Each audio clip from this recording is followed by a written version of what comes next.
The last time that I would eagerly wait for weekly releases of shows was over 5 years ago.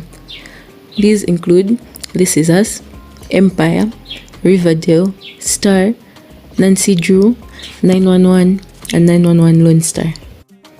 Nowadays, most shows will release all the episodes on the same day, but other shows said, "No sir, not me." Which brings us to now, with me waiting weekly for some of my faves: Abbott Elementary, School Spirits, Harley Quinn, Solo Leveling, and...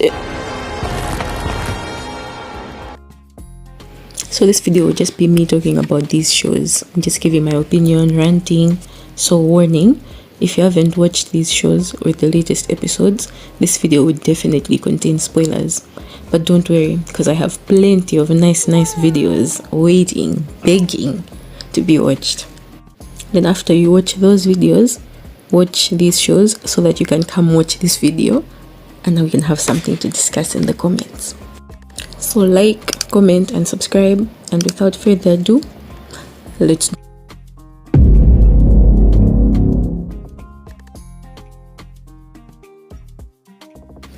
This week we got season 4 episode 15 titled 100th Day of School. In this episode, the students and staff of Abbott celebrate 100 days of school, something they do so that the kids aren't too sad that school is still going on and summer break hasn't begun yet. The students dress up as 100-year-olds and have a parade, and according to Barbara, it's like a less scary Halloween. Speaking of Barbara, she gets a call from her daughter Taylor, who tells her that she's gonna be a grandma, and that Barbara and her husband will be taking care of the baby every single day. And this, understandably, for lack of a better word, freaks Barbara out. She is afraid that people only see her as an old woman and that her life is over. This fear is only heightened by her friends/co-workers describing their grandmas, and one of her students dressing up as her because they think she's 100 years old. All of this causes Barbara to turn to Ava, which leads to this. But in a classic case of the mentee becoming the mentor, Janine gives Barbara some advice about setting boundaries with Taylor, and that Barb is cool and glamorous, and that she can decide what type of grandma she wants to be. Now, speaking of one half of our favorite couple, Janine's storyline mainly involves her and her other half, Gregory, giving advice to Oshun, who's here to fix computers, about how to finally ask Ava out. And since Janine and Gregory know that Ava is insane, they give Oshun crazy advice, like getting a helicopter just to ask her out. But the couple debates on the specifics, and while they are distracted, Oshun simply goes to Ava's office, asks her out, and she says yes! Jacob, Mr. Johnson, and Melissa's storyline involves them looking around the school for Melissa's guinea pig, Sweet Cheeks, who is lost because Jacob bought him those little balls to make up for calling him a rat. And while Sweet Cheeks was running around in the ball, the lid fell off and Sweet Cheeks escaped. They later find him.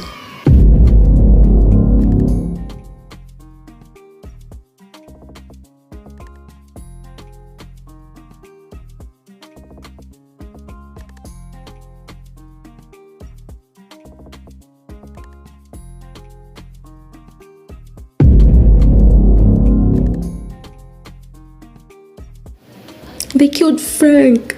They teased it from the start of the season and in a couple of episodes after this, but I was like, no, they can't do that. They can't kill him. But they did.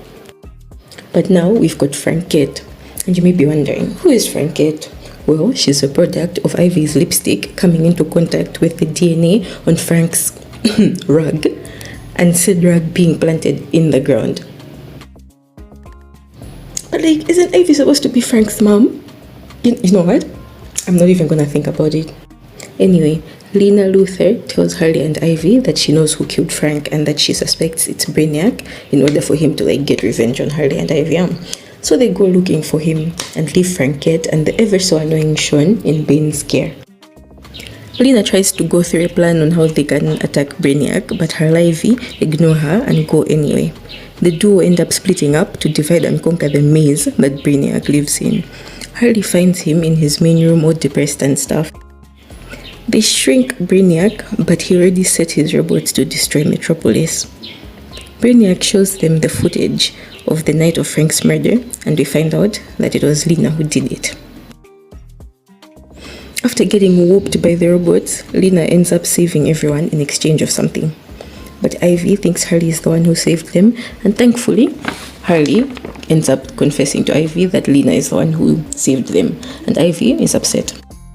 Lena ends up kidnapping Frankette just to mess with her Ivy more. Lena is now this.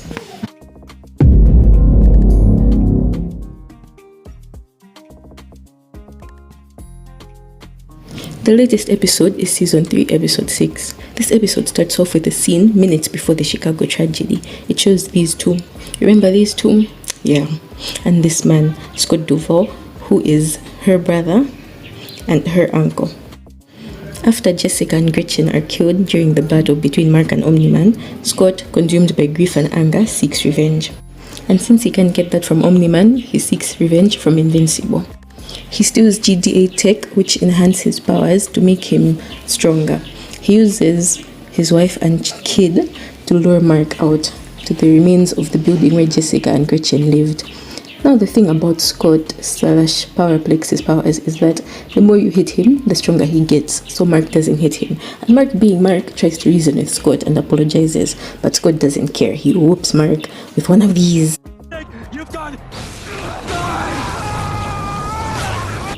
But when he turns around and he sees that his one of these killed his wife and kid, and this man has the audacity to blame Mark. Like, yeah, I feel bad that Scott already lost his sister and niece, and now his wife and kid, but the latter were his own fault. Plus, earlier in the episode, when he was trying to get Invincible's attention, he disrupted the memorial for the Chicago victims. So Scott, you're not as innocent as you think, okay? Also, Ray decides to quit being a superhero, and her and Rex finally kiss. Ooh. Rudy finally finds a way to prevent Amanda / Monster Girl from getting younger after she transforms. The post-credit scene shows this.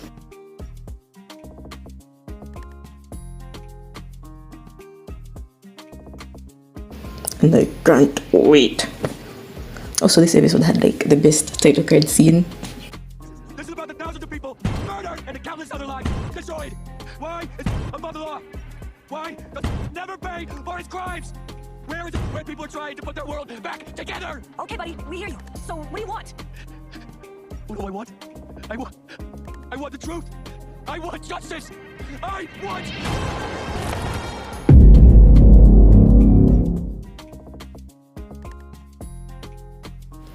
After defeating the demon monarch Baran, our boy Jinwoo finally has all 3 ingredients of the elixir of life.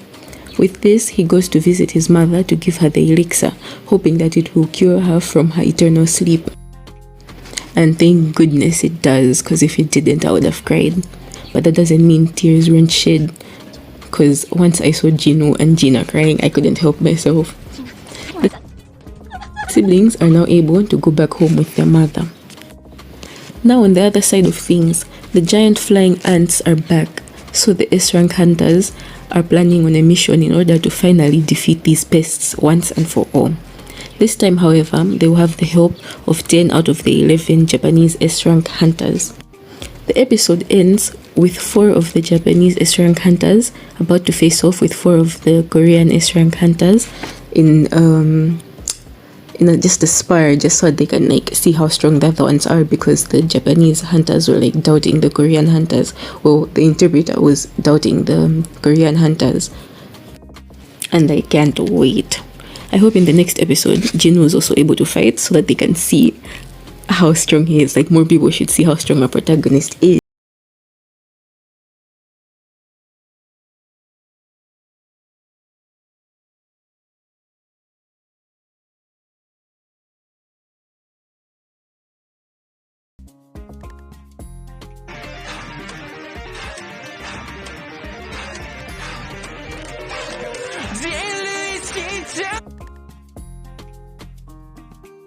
So guys, that's the end of the video.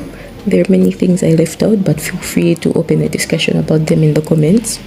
Let me know your opinions on the shows, and if you'd like me to make a video like this every week. Please like this video, subscribe to my channel, and stay tuned for more videos. I am currently working on some bangers, if I do say so myself. But yeah, see you next time. Bye.